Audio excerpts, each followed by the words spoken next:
안녕하십니까. 좀 진행이 좀 오늘따라 이상하게 서투르죠. 이게 제가 그, 새해가 되고 나니까 정신을 못 차려서 그런데요. 양해해 주시고요. 설 잘 지내셨죠? 어쩌면 세계적으로 이 상황이 진정되고 있지 않는 이 현상이 참 벌써 1년이 넘게 지속되었습니다. 하여튼 걱정이 많습니다. 그래도 이제 모든 형제 회칙에 보면은 이제 첫째 일장이 폐쇄된 세계 위에 드리운 그 검은 구름돌인데, 그 2장이 이제 거기서 착한 사마리아인의 영성이 이제 2장 아니겠습니까? 그게 이제 그 어두운 구름을 뚫고 비추는 한 줄기 빛이겠죠. 희망의 빛 같은 것이죠. 그리고 또 한 걸음 더 나아가면은 이제 우리는 하나님께 대한 희망과 신뢰가 있잖아요. 하나님께서는 이미 이 세상 곳곳에 또 우리들 안에 그 선한 씨앗을 뿌려 놓으셨고, 그 선한 씨앗은 지금도 계속해서 요란하진 않지만 계속 자라고 있다는 그 신뢰, 믿음, 희망, 그것이 우리가 지녀야 될 태도라는 것을 환기시키는 회칙이라고 봅니다. 비록 코로나19 때문에 힘겨운 시기를 겪고 있습니다만은 그런 희망을 잃지 않아야 되겠고, 그 무엇보다도 한 걸음 더 나아가서 좀 전투적으로 이럴 때 그 모든 형제 회칙이 아주 반복해서 끊임없이 반복해서 얘기하는 것, 그러니까 무엇을 생각하든 무엇을 말하든 무엇을 행동하든 무엇을 계획하든, 개인이 하든 집단이 하든 국가가 하든 국제 공동체가 하든 가장 우선적인 그 원칙, 변함없는 원칙, 그 이성의 빛으로 그리고 신앙의 빛으로 확인된 것, 사람을 항상 향해야 한다는 것이고, 우리 교회는 거기에 한 걸음 더 나아가서 사회적인 약자, 힘없고 약한 사람들을 어떻게 수용할 것인가가 항상 그 주제가 되어야 된다는 거죠. 이 얘기는 이제 그 7장에 그 전쟁 얘기를 하고 사형 얘기를 하거든요. 그 사형 제도에 관한 얘기도 바로 이런 맥락에서 얘기를 합니다. 그러니까 한 사람의 사람을 정치 공동체 국가가 공적으로 이제 죽이는 거잖아요. 근데 이것은 찬반 논란이 많다고 하지만, 그러나 우리 교회는 바로 그 한 사람을 살리는 것, 그 사람도 정말로 귀한 존엄함을 갖고 있는 인격이라는 것을 용인한다면, 그럼 모든 사람의 존엄함을 용인한다는 거죠. 저는 뭐 다른 자리에서 강론할 때 그 99마리 양과 한 마리 양 그 비유 말씀을 들을 때, 말씀드릴 때 그 한 마리 양을 데려오면 100마리 양의 좀 완전체가 형성이 된다. 완결된다. 하나가 빠지면 불완전함이고 그 하나를 채우면 완전한 것이 된다. 하느님은 그런 분이시다. 그런 맥락에서 개인이든 퍼스널하든 사회적이든, 그러니까 기업이든 정치든 문화든 또 단위별로는 가족이든 기업이든 국가든 또는 세계 공동체든 반드시 그 중심에는 사람이 있어야 된다. 그리고 우리 교회는 한 걸음 더 나아가서 그 사람들 가운데 가장 약하고 힘없는 사람들을 어떻게 내 혈육으로 받아들일 것인가가 심리하는, 심판하는 기준이 된다는 거죠. 자, 그런 어떤 태도 또는 영성, 자세를 이제 프란치스코 교황은 좀 회복하자. 그래서 대화에 나서겠다고 이 모든 형제 책을 내놓은 거죠.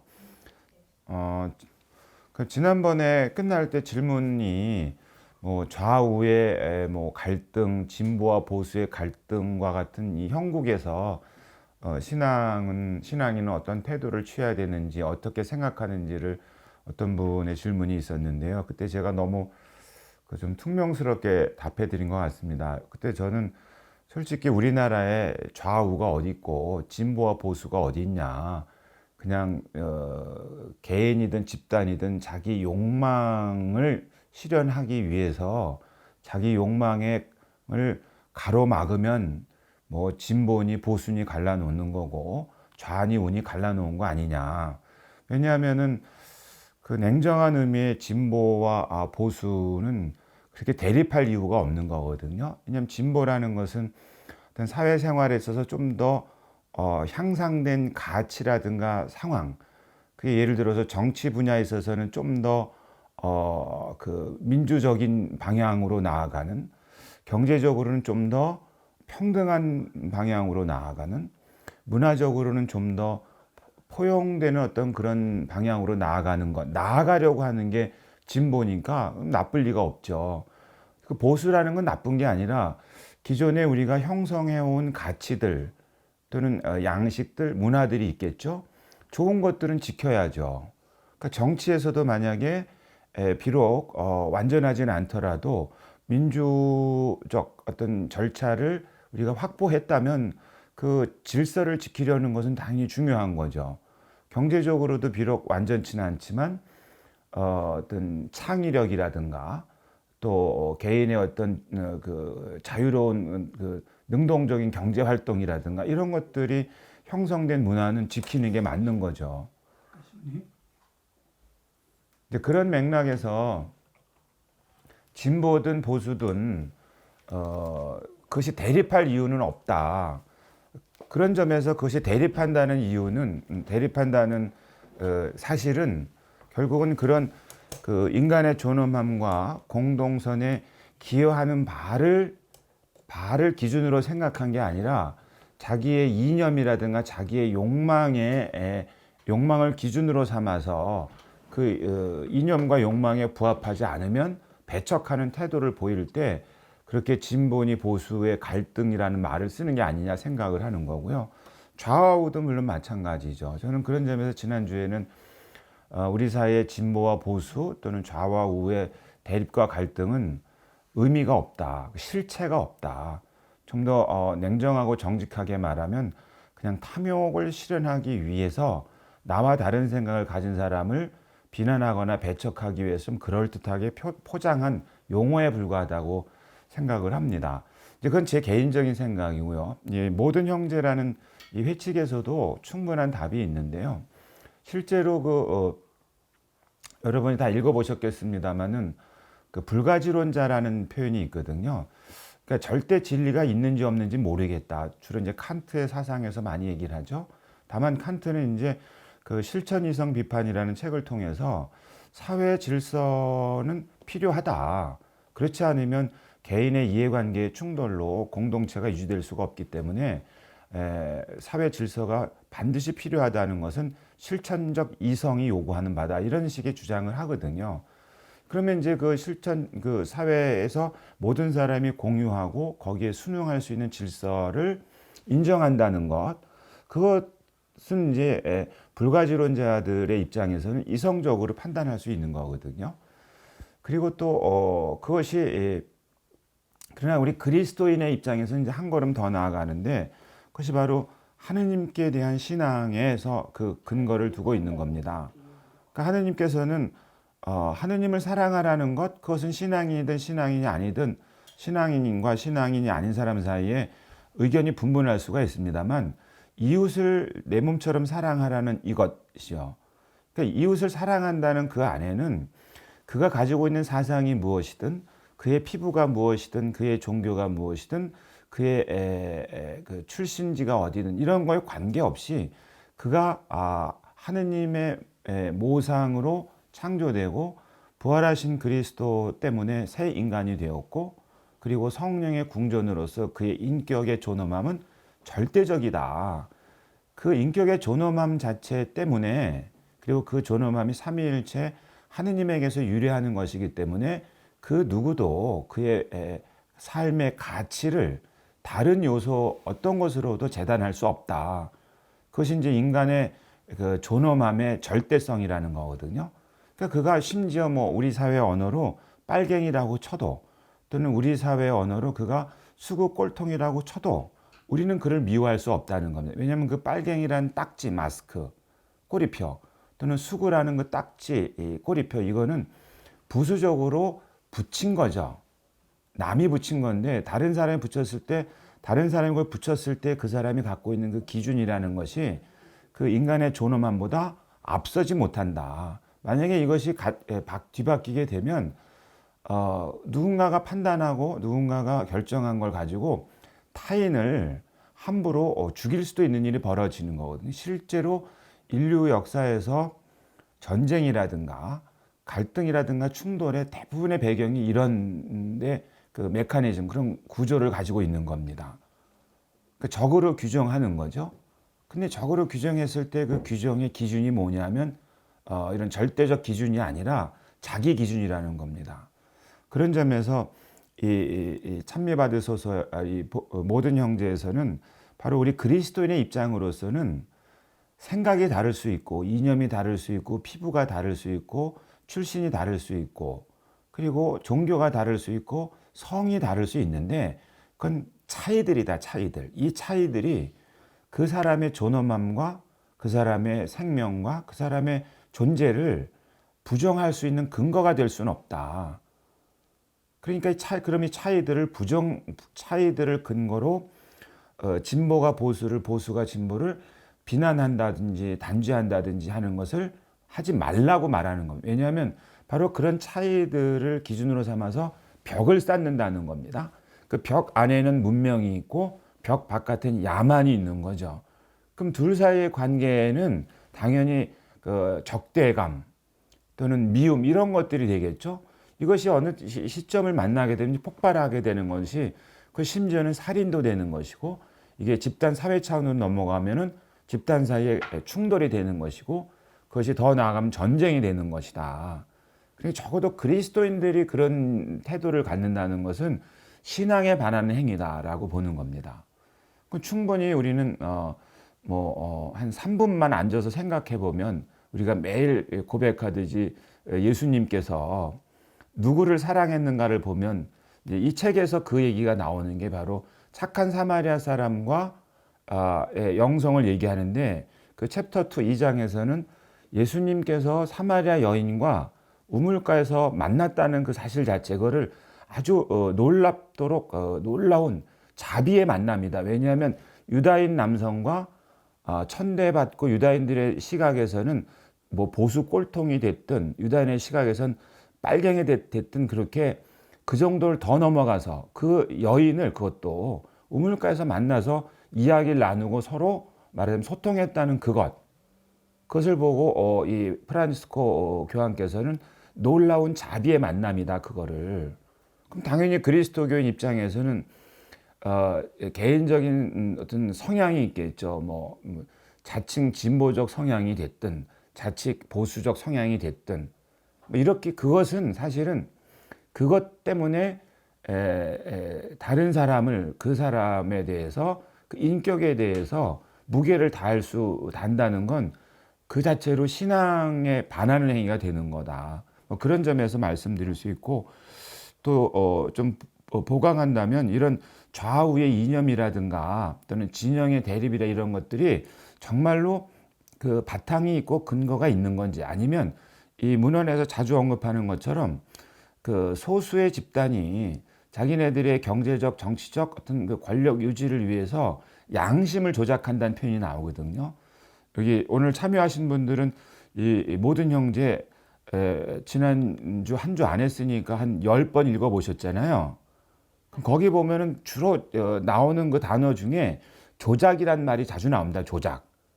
그 조작을 뭐냐면 그 양심을 조작한다라는 표현도 나오고 의미를 조작한다는 말도 나오고 사회 질서의 어떤 이렇게 건전한 문화를 조작한다는 말도 나와요. 그리고 그런 그 조작이란 단어가 나온 그 앞뒤 문맥을 보면 꼭 그 거대한 이해관계 집단 혹은 특별한 아주 스페시픽한 그 이해관계 집단의 용어들이 또 같이 나오거든요. 이제 이 말씀을 왜 드리냐면 우리 사회에 통용되는 이 언어 가운데 진보니 보수니 좌니 우니라고 하면서 뭐 대중매체가 됐든 이런 데 막 소통되는 이 언어들이 혹시 바로 그런 이 소수의 특별한 이해관계 집단은 인간의 존엄함과 공동선의 훼손은 아랑곳하지 않고 자기네들의 이득을 위해서 이런 위대한 언어라든지 이런 문화라든지 양심을 조작하는 일도 서슴지 않는다는 겁니다. 그리고 이 책에서는 또 하나 더 덧붙이는 것 중에 하나가 그 이제 강도직과 같은 거죠. 그게 이 강도직과 같은 일을 하는 사람들하고 이제 손을 잡는 집단이 있는데 바로 지식인 그룹으로 뭐 대놓고 지식인 그룹이라고 말하지는 않지만 표현상으로는 자기는 객관적인 자리에서 현실 상황에서 약간 거리를 두고 스탠스를 취하면서 객관적으로 냉정하게 비평한다고 말을 하면서 그러면서도 그 사회가 제공하는 모든 시스템이 주는 혜택은 다 누리면서 그러면서 사람들한테 조롱이라든가 오해라든가 왜곡이라든가 이런 거를 유포시키는 자들도 강도들하고 작용 반작용하는 비밀 동맹이라는 표현이 나옵니다.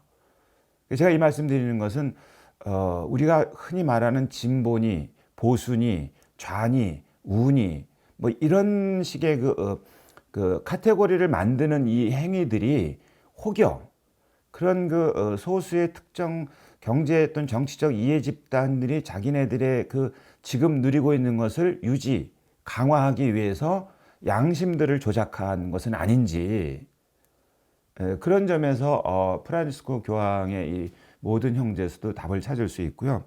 또 한 가지로서는 이제 자기 이런 것을 조작할 때 보통 보면 이가 우리 사회에서 그게 굉장히 지금 뭐 문제가 많이 되는 거죠.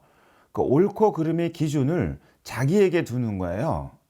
그러니까 저하고 여러분하고 지금 이렇게 이야기를 나누는데 서로 생각이 다를 수 있고 경험이 다를 수 있고 또 바라보는 시각이 다를 수 있지 않습니까? 그 차이들입니다.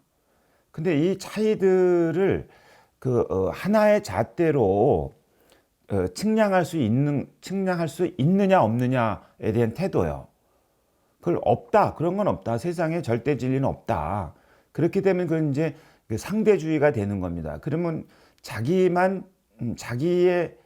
생각이 말하자면 세상의 모든 사물을 측량하는 잣대가 되는 거죠.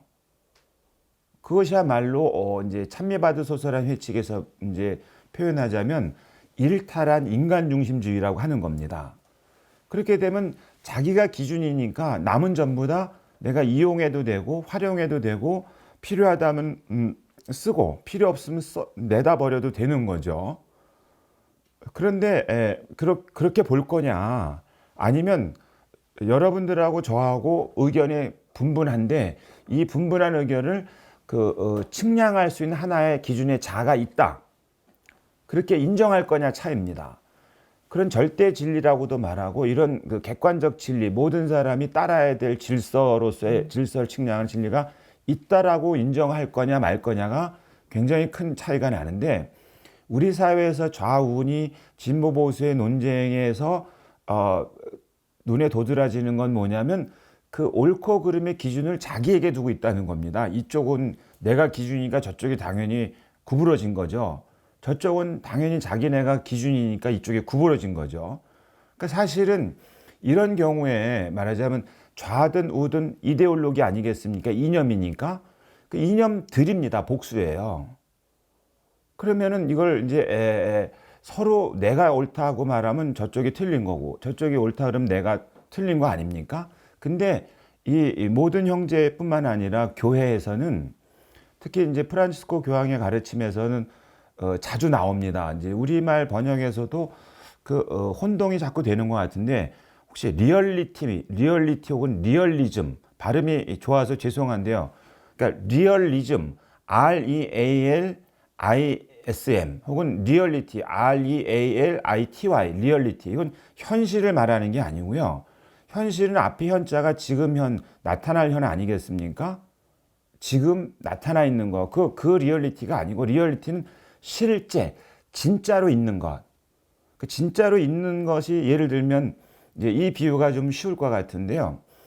프란치스코 교황님이 이 리얼리티와 아이디어 말하자면 사상, 익스프레션스 표현된 것들 뭐 사회과학 서적에서는 기표라 그러죠. 어떤 뭐가 있고 그것이 표현된 것, 그러면 기의가 있거든요. 그것이 실제로 의미하는 바, 기의, 기표라고 하거든요.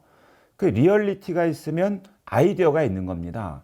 어떤 실제가 있고 실제를 설명하고 풀어가는 관념들, 사상들, 이념들이 있는 거예요. 그럼 리얼리티가 예를 들어서 경제가 리얼리티라고 쳐보세요. 이 경제를 표현하는 모델들은 많은 겁니다. 자유주의 경제, 사회주의 경제, 중상주의 경제 뭐 이런 것들이 있거든요. 이 주의라고 나오는 것들은 복수들이에요. 들들들들들들들.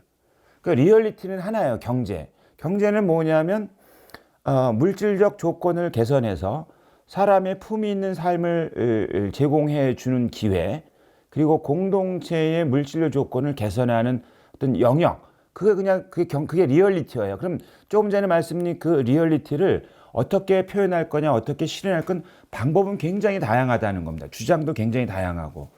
그럼 이것이 옳으냐 그르냐의 판단의 기준은 뭐냐? 그것이 리얼리티에 부합하냐 부합하지 않느냐가 되는 겁니다. 그걸로 평가를 하는 거지, 이걸로 평가를 하게 되면 그러면 이 리얼리티는 이제 배제가 된 채로 허울뿐인, 말하자면 이 책에서도 자주 나오는 말의 전쟁, 또 허울뿐인 말 전쟁 이런 거예요. 그러니까 그럼 경제는 실종이 되고 주장만 남는 거죠.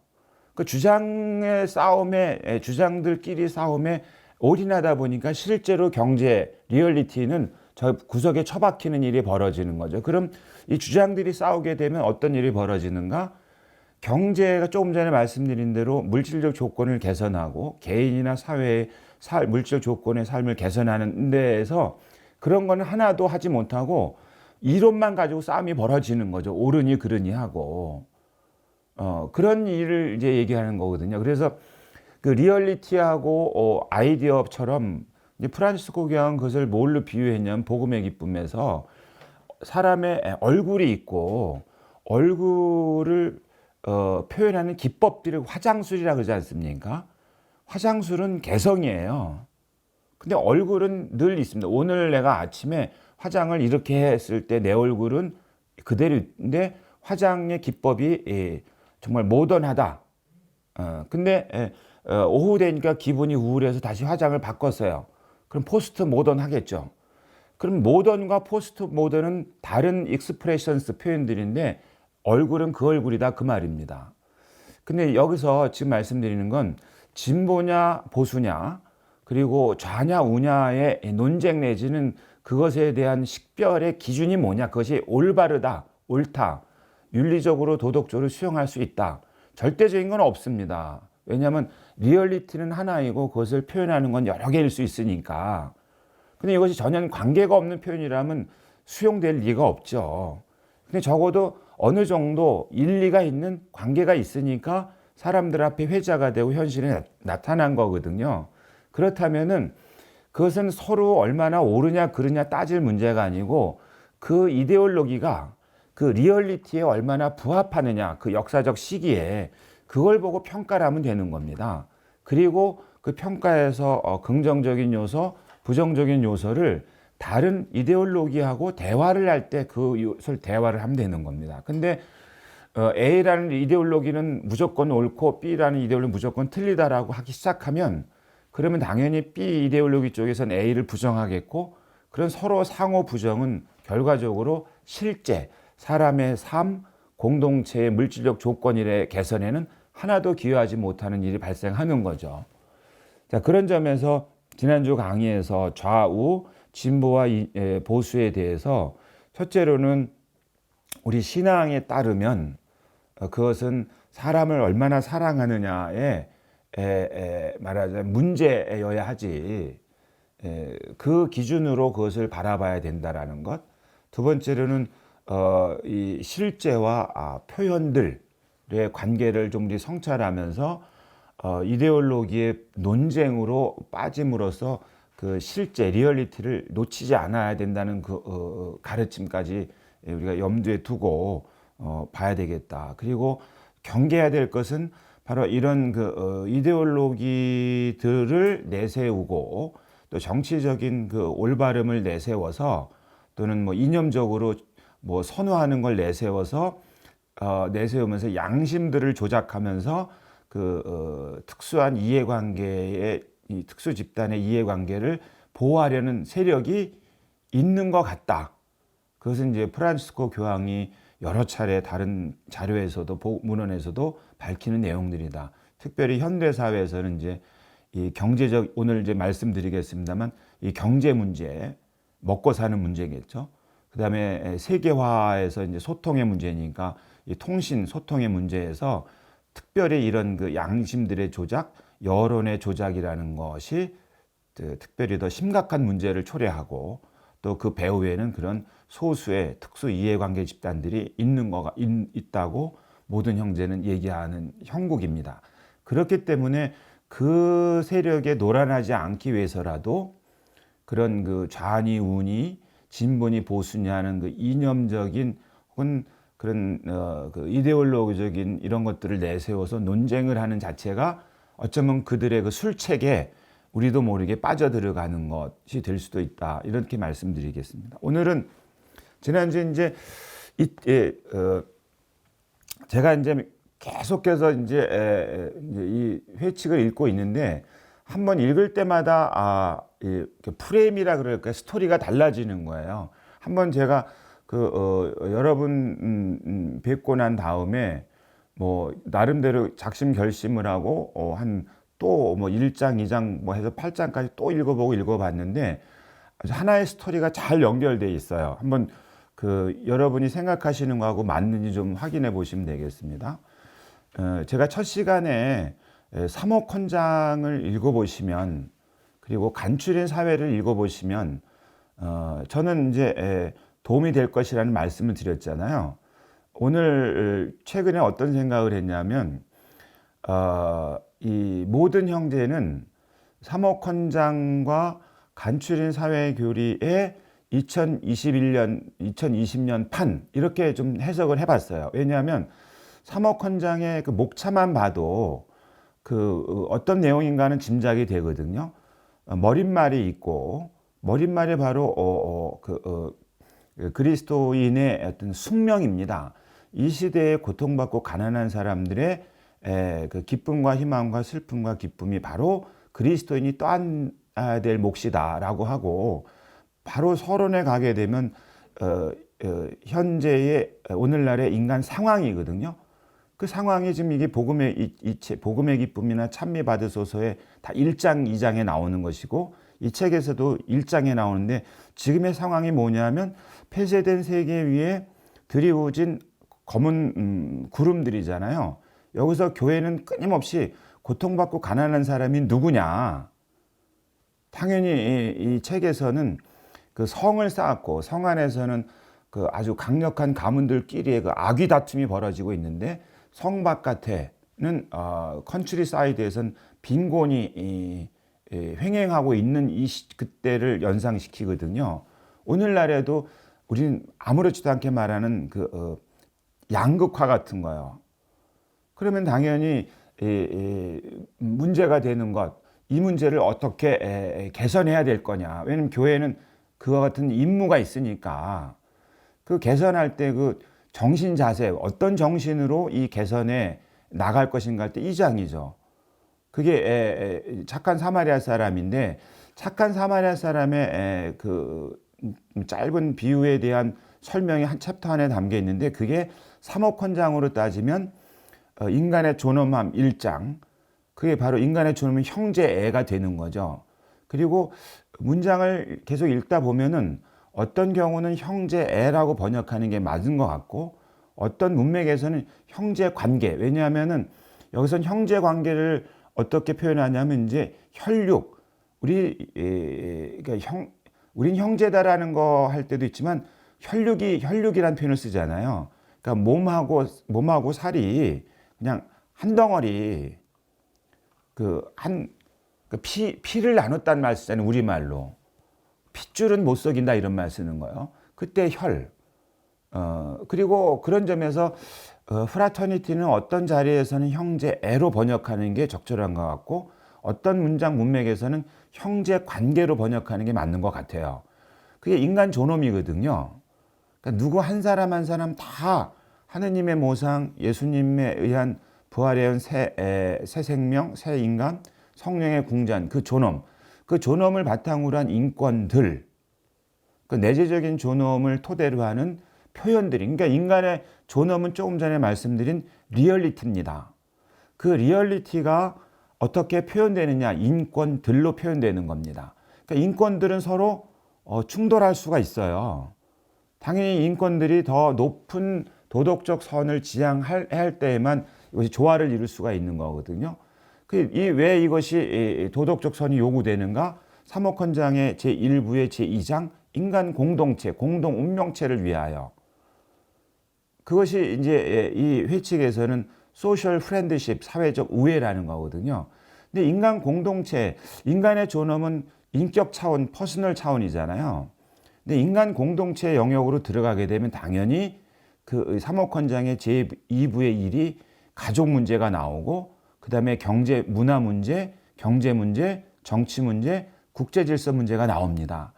요 5개, 가정의 문제는 가정, 문화, 경제, 정치, 국제 질서 요 5개 요소들이 모든 형제 안에 제3장부터 4장, 5장, 6장, 7장, 8장에 그렇게 나눠서 배치되어 있다고 해석해 볼 수가 있어요.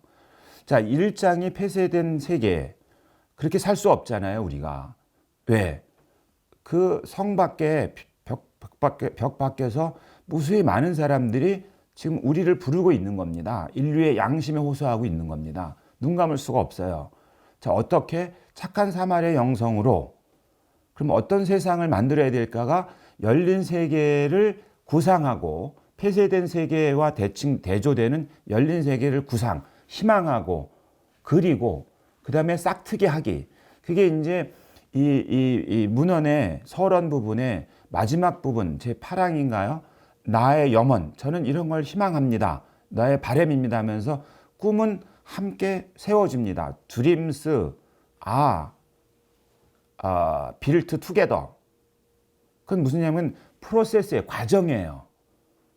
그리고 이 과정이라는 것이 얼마나 소중한가 할 때는 다시 복음의 기쁨에서 말한 아까 제가 실제는 아이디어보다 중요합니다 말한 것처럼 복음의 기쁨에서 이것을 시간이 공간보다 중요합니다.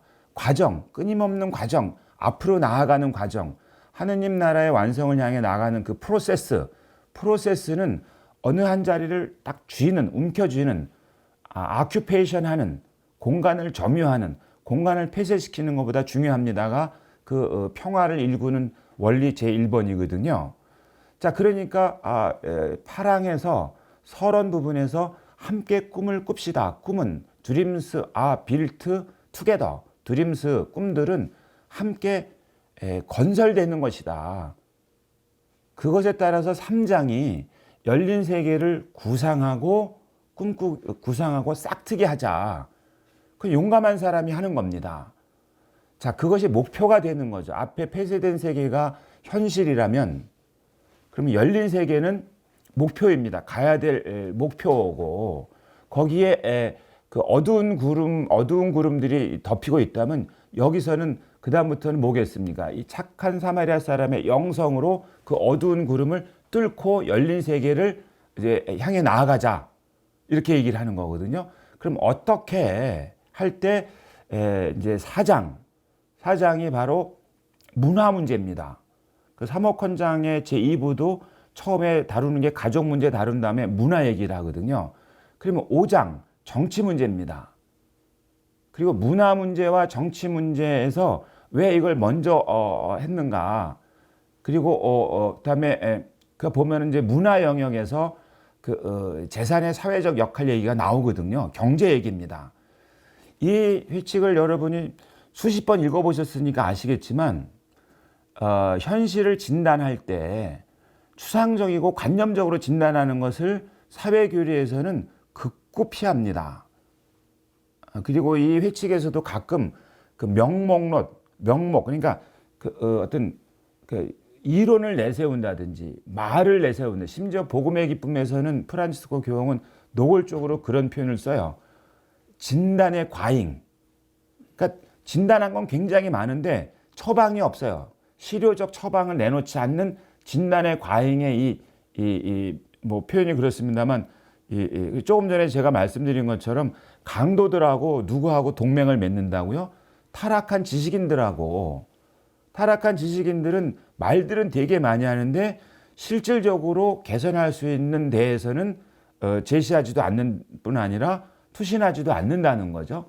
프란치스코는 그런 점에서는 복음의 기쁨 같은 데에서는 아주 넌덜머리가 난다. 국제정치 영역에서 난민과 이민에 관해서 말하는 내용들, 그리고 기후위기에 관해서 말하는 내용들 말이 얼마나 많으냐. 실제로 행동과 계획과 실행에서는 전혀 다른 모습을 보이지 않느냐는 거죠. 이 책에서도 여성에 대해서 그다음에 그 인간 그 난민에 대해서 얘기할 때 실제로 우리는 누구나 다 존엄하다고 말은 합니다. 그런데 그의 행동, 액션하고 그의 선택, 디시전에서는 전혀 다르게 보입니다. 우리도 모두 여성이든 난민이든 다 존엄하다 이렇게 말하지 않습니까? 근데 실제로 행동, 근데 개인으로서 행동뿐만 아니라 사회로서 어떤 정책을 펼칠 거냐, 어떤 계획을 수립하냐 할 때 보면 얼마나 고려하는 게 많아가지고 그거는 그래서 좀 나중에 하고 저건 저래서 뭐 안 되고 해가지고 결과적으로 어떻게 됩니까? 결과적으로는 아무것도 하지 않는, 말로는 존엄하다고 했으나 실제로는 존엄하게 대하지 않는 일들을 버젓이 한다는 거 자주 여러 번 지적하거든요. 자, 그런 점에서 이 재산 문제를 왜 다루냐? 이 책에서 복음의 모든 형제에서 보면 이 경제, 그러니까 이코노믹 인터레스트스, 경제적 이해관계들 집단 또는 슈퍼 내셔널, 트랜스내셔널 이코노믹 파워, 민족적 경제 그룹, 이것들이 벌써 국가 정치를 압도하고, 그리고 이 경제는 이 슈퍼내셔널 이코노믹 인터레스트 경제는 이제 금융이나 재정이 또 압도하고, 그 순서가 어떻게 되니까 맨 위에 금융이 있는 거고, 그 다음에 경제가 있는 거고, 그 다음에 정치가 이 바닥에 있는 겁니다. 이러면 이 금융을 이제 BO 12세 교황 때부터 금융의 무자비한 독재, 그때가 1929년에 그 세계 대공황이 있었잖아요. 그 31년이 이제 40주년 회칙을 내거든요. 그 40주년 회칙에서 1929년에 세계 경제 대공황을 교회도 그렇고 세간의 사람들은 금융의 말하자면 난동인 겁니다. 금융 분야의 난동, 실물 경제 말고 금융 분야의 난동이 실물 경제를 완전히 망가뜨린 사건, 그걸 1929년에 경제 공황이라고 부르는 거죠, 점잖게. 그래서 비오 교황께서는 그 사태를 보고 금융의 무자비한 독재라 그랬던 거. 왜냐하면 금융은 거품 내 가지고 뻥튀기를 엄청 한 겁니다. 근데 전 세계적으로 무수한 사람이 공장에서 쫓겨나고 일자 잃거나 죽어버린 거, 실제로 죽었거든요. 거품은 계속 났지만 바로 그것 때문에 비오 15세 교황은 금융의 무자비한 독재 내지는 금융의 제국주의라는 표현을 썼던 거거든요. 그러니까 이 책에서 프란치스코 교황은 그 부분을 말하자면 사람을 어떻게 생각하냐면 사람을 수단으로 생각한다, 도구로 생각한다, 돈벌이에 뭐 이걸 생각하는데, 그건하고 또 더하기, 이걸 이제 말하자면 리덕티브, 아주 축소시킨 그 인간관이거든요. 근데 거기 또 하나 뭐가 이제 작동하냐면 수익을 올리는 것을 목적으로 하는 경제적 이해관계의 이 둘이 결합이 되면 뭘로 나타난다? 모든 불의들로 나타난다. 불의. 그러니까 인간을 도구로 보는 것이 형제의 철저한 파괴라면 수익 기반의 경제 모델은 소셜 프렌드십, 사회적 우애를 철저하게 파괴하는 것이다. 이 둘이 계속해서 불의를 불태우는 것이다. 연료를 공급하는 것이다. 이 얘기를 많이 하거든요. 그래서 문화 얘기를 하면서 왜 3장에서 열린 세계를 구상하고 싹트기 하면서 왜 그 문화 얘기라고 말씀드렸는데 그 안에 재산 문제를 다뤘냐. 실질적으로 정치가 됐든 문화가 됐든 사회생활에서 이 물질적 조건 없어서는 안 되거든요.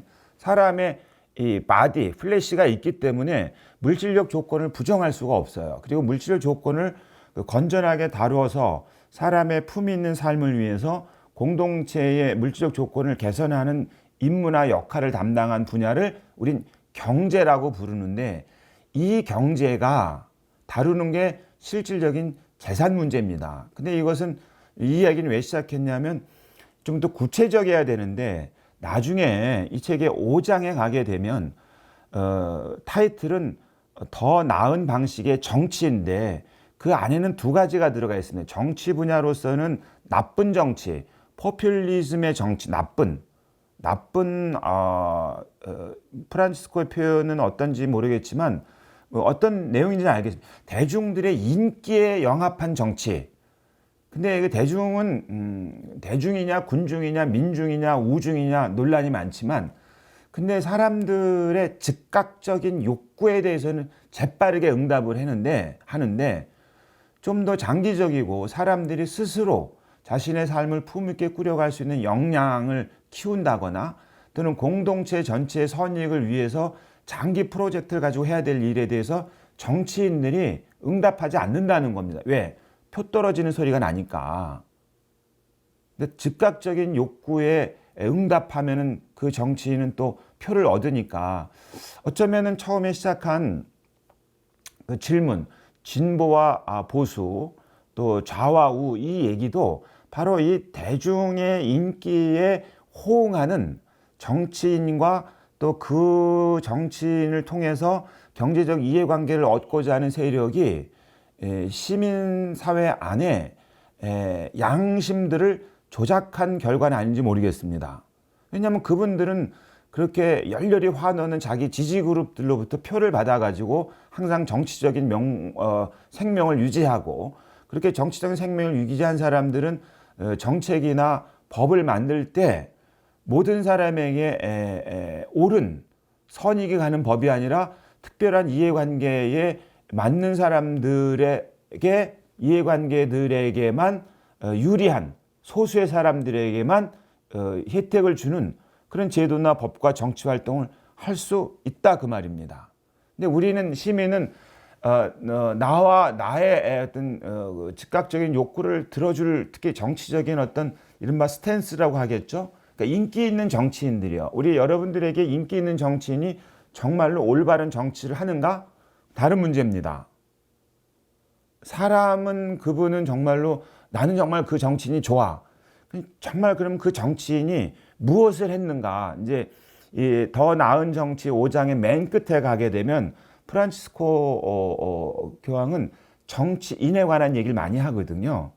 그럼 뭘 했느냐 그거를. 그 정치인은 무엇을 했느냐를 가지고 평가를 받는 거지 그가 누구인가 가지고 평가받는 게 아니거든요. 말하자면 정치인이 다리를 건설했느냐, 정치인이 일자리를 더 내는 일을 했느냐 그 얘기입니다. 자 어쨌든 이 문화 영역에서 열린 세계를 구상하고 싹트게 하는 데서 재산 문제를 다루는 것은 바로 이 경제 문제가 혹은 재산의 문제가 이 5장에서는 바로 더 나은 방식의 정치라고 하지만 그래서 군중의 열망에 호응하는 대중의 인기를 등에 업은 정치 그게 누가 됐든 간에 말이에요. 그 얘기도 한참 하지만 바로 이어서 하는 게 자유주의 그리고 심지어는 네오리버럴리즘 그건 경제 영역에 집중되어 있는 용어 표현이거든요. 그래서 그 네오리버럴리즘 자유주의의 이점과 한계들을 다루거든요. 경제 문제입니다. 다시 말하면 자유주의 경제 우리나라에서는 이제 시장 자유주의 또는 자유민주주의 이런 자유민주 자유시장 이런 말 아무렇지도 않게 쓰는데 정말 그 안에 담겨 있는 의미는 뭐냐 그리고 그런 용어를 사용하면서 실질적으로 정책으로 나타나서 실행되는 것은 뭐냐는 냉정하게 따져봐야 될 테지만 적어도 이 모든 형제는 회칙에서는 네오리버럴즘 자유 경제는 실패했다. 실패란 표현을 쓰지 않습니다만 복음의 기쁨이라든가 이 책에서는 누구도 그 이론을 주장하지도 않는다. 이미 철지났다. 다시 말하면 우리가 그 소비에트 국가 맞으면 그 스테이트 내셔널 스테이트 소셜리즘, 그러니까 공산 사회를 그 공산 사회의 이상을 정치적으로 실현하려고 했던 혁명, 그러니까 소비에트 혁명이겠죠. 그래서 소련이라는 국가를 세웠단 말입니다. 그 70년의 실험을 통해서 실패했다고 매일 우리가 비판하지 않습니까? 그런데 지난 40년에 자유주의의 경제도 실패했다는 것이 세계적인 어떤 평가이기도 합니다. 우리나라에서만 그 말을 못하고 있을 뿐이죠. 그랬다면 큰일 나니까. 근데 이 모든 형제는 회칙을 읽어보시면, 그리고 복음의 기쁨도 그렇지만 아예 대놓고 프란치스코는 누구도 주장하려 하지 않는 이론이라 그럽니다. 이론적으로도 이게 허망하다. 대표적으로 많이 말하는 게 뭐 트리클 다운이라고 하죠. 낙수 효과 이론이라든가 하나. 두 번째는 시장의 자유가 팽창되면, 시장의 자유가 커지면 공동선과 사회 정의도 더 커진다라는 이 자기네들이 주장하고자 하는 이 이데올로기 된 적이 없다. 실현된 적이 없다. 교과서에 실렸는지 모르지만 실현된 적이 없다. 그리고 그래서 프란치스코는 그걸 이런 식으로 아주 요약합니다. 누구도 주장하려 하지 않는, 말하자면 학술적으로도 이미 폐기가 된, 대신에 그쪽에서 많이 내놓은 처방전들이 있어요. 그 어떤 대응, 어떤 상황이 냈을 때 그때는 어떻게 하고 이런 그런 것들에 대해서 갑론을박하느라고 사람들의 시선이 그 이론, 네오리버럴리즘이 마치 건재한 것처럼 착각을 불러일으키게 한다는 겁니다. 자, 그러니까 그 5장에서 더 나은 방식의 정치인데 거기서 왜 경제 얘기를 할까? 배경은 간단합니다. 이 경제가 물질적 조건을 개선해서 품위 있는 삶을, 사회의 물질적 조건을 개선하는 게 경제의 본령이잖아요. 그 역할이 아니겠습니까? 한 사회에서. 이건데 여기엔 뭐가 개입합니까? 조금 전에 말씀드린 사회주의 경제 이론이든 자유주의 경제 이론이든 이론은 이론인데 그것이 이론상으로 그것이 검증되지도 않겠지만 뭐가 낍니까? 거기에 반드시 끼는 거예요. 우리 이 시청자들 여러분들한테는 하나도 없죠. 그런 게 뭐요? 그 물질 혹은 재물, 경제적 이익에 대한 욕망, 더 갖겠다는 소유의 욕망이요. 이게 경제 분야에서 말하자면 소유권의 문제, 사적 소유권, 땅을 내가 소유할 거냐, 땅을 같이 쓸 거냐, 소유냐 공유냐 문제예요. 내 거고 내가 소유했다라는 건 배타적 소유권이잖아요. 그럼 소유한 다음에 뭐가 생깁니까? 내가 이용권이, 나만 이용하잖아요. 이용하는데 또 나중에 나 뜻대로 내가 처분할 수도 있지 않습니까? 그런 걸 우리는 그 소유의 욕망이라 그럽니다. 그러니까 소유냐 존재냐 이런 얘기하는 것처럼 말이죠. 그러니까 경제 분야에서 정말로 이 경제의 이론이가 됐든 또는 실용적인 대책이 됐든 간에 정말로 사람 마음 안에 있는, 개인이 됐든 집단이 됐든 그 사람들 사이에 정말 꿈틀꿈틀거리고 있는 이 소유의 욕망, 그걸 가볍게 볼 수가 없어요. 이거를 이제 정치 영역에서는 이거를 그 질서로, 법으로 또는 그 법의 힘, 그러니까 파워 오브 로, 법의 힘으로 이것을 조절해야 된다, 컨트롤해야 된다. 이 욕망을 컨트롤하지 않으면 어떤 결과가 나올까요?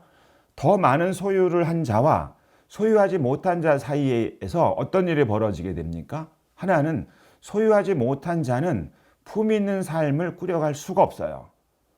사람뿐만 아니라 사회도 마찬가지고 나라도 마찬가지고 집단도 마찬가지입니다. 지금 한번 살펴보시죠. 230여 개 나라가 있거든요. 아프리카 대륙에 있는, 그리고 남아시아 대륙에 있는, 경제적인 관점에서 우린 최빈국이라 그러거든요. 아무것도 할 수가 없습니다. 다시 말하면 복음으로 말하자면 라자로와 같은 처지다 그 말입니다. 그러면 나머지 또 한 3, 40개 나라가 있거든요. 그 나라들은 고운 아마파 옷을 입고 날마다 잔치를 벌이고 있는 겁니다. 근데 바로 지구라는 동그라니 동네에 바로 문 하나 사이를 놓고 그 무수한 인구상으로 보면 20억이 넘는, 그리고 20억 가운데 무려 한 10억 정도의 사람은 거의 라자로 같은 수준의 삶을 실제로 살고 있는 겁니다.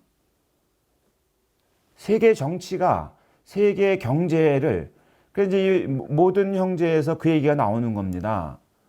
말하자면 이슬람의 지도자하고 만나가지고 다큐멘터리를 발표하거든요. 거기 정말 가슴 아픈 대목이 있는 거예요. 지금 이제 군수 산업이 어떻고, 그 다음에 세계 경제의 불의가 어떻고, 자원 분배가 어떻고, 이런 문제들이 우리가 늘 고민하는 문제들이요. 자, 이런 것들을 세계화라는 맥락에서 우리는 이해한다라고 두 지도자가 서명을 하는 도큐멘터리에 담습니다. 그리고 이 책에서 소개하는 데에서 정말로 누구도 그 귀를 막을 수 없고 할 수 없는 발언. 저는 그 생각하고, 무수한 어린이들은 이미 그 현실적 조건 때문에 죽거나 다치거나 정말 그냥 막 그러고 살고 있는데, 심지어 이 식량 산업, 식량 가격 때문에 무수한 어린이가 굶어 죽고 있다. 그런데 아주 이 상아리만큼 국제적 차원에선 침묵하고 있다는 거예요. 이 상아리만큼. 우리말 표현으로는 뭐 사전 찾아보니까 이 상아리만큼이거든요. 자, 그 부분이요. 수백만, 수천만이 매년 굶어 죽는데 어린이들이, 국제사회는 이 상아리만큼 침묵하고 있다는 겁니다. 자, 이건 뭐냐. 경제 안에서 슈퍼내셔널, 초민족적 기업 경제들이 이제 말하면 국경 없이 막 돌아다니게, 자유롭게 돌아다니는 이 즈음에 이걸 통제를 하지 못하면 극단적으로 그런 일까지 벌어지고 있고, 극단적으로 그런 일이 벌어지고 있음에도 바로 그 메커니즘 안에 들어가 있는 우리들은 침묵하면서 스스로 위로하는 거죠. 그거를 복음의 기쁨에서는 아주 그러니까 산발적으로 벌어지는 제3차 세계대전을 얘기할 때, 실제로 전쟁을 얘기할 때도 있지만, 바로 이런 상황, 사람을 그렇게 많이 죽고 있는데도 꿈쩍하지 않는 건 피아가 구별됐기 때문에 그런 거죠. 우리 쪽에선 적이 죽으면 좋은 거잖아요. 그래서 그때 복음의 기쁨에선 지금 우리는 누구나 다 그 피 묻은 손, 피 묻은 돈을 가지고 살아가고 있다. 그 예외가 있을 수 없다. 누구도. 근데 이제 자꾸 양심에 걸리니까 선택하는 방법 뭐겠습니까? 외면하거나 없다고 치거나, 이 모든 형제에서는 마치 그런 일이 없다는 듯이, 우리의 주목을 받아야 될 사람들이, 형제 자매들이 비참하게 생활하고 있는데 마치 그런 게 없다는 듯이 외면하는 거죠. 그 착한 사마리아 사람 비유에서는 보았는데 길 반대편으로 지나가는 거. 그리고 그 챕터에서는 다른 길로 또는 보지 않는 방식은 굉장히 많다. 그리고 오늘날의 사회는 그렇게 시선을 전일시키는데 아주 발달했다. 서로 말하자면 그 불편함을 위로해 주는 거죠. 그러니까 모른다는 듯이, 없다는 듯이, 안 봤다는 듯이, 이런 식으로 말이죠. 그럼 태연하게 지낸다는 겁니다. 굉장히 마음이 아프죠. 그리고 그 문장 가지고 너무나 많은 현실적 현재 벌어지고 있는 시츄에이션스, 정세들을 찾아보려면 밤이 괴롭죠. 양심이 정말 가만히 있을 수가 없죠. 이런 내용. 그러니까 경제 안에서 벌어지고 있는 이 욕망, 이 소유의 욕망. 어떤 분들은 그러는 거예요. 이 책에서도 말하면 그건 개인의 탓 아니냐. 그것도 맞죠. 근데 그 우리 사회에서도 많이 얘기하는 게 있지 않습니까? 뭐 보편복지냐, 뭐 선별복지냐, 이런 것도 있고, 또는 뭐 복지 얘기할 때 보면은 뭐 밥을 공짜로 주냐, 또 이런 얘기도 있고 말이죠. 근데 그런 그 소소하다기보다는 그런 그 메커니즘, 그 개인의 뜻에, 개인의 어떤 선택에 달렸다. 그건 뭐 점잖게 말하면은 운이 없었다일 수도 있지만 그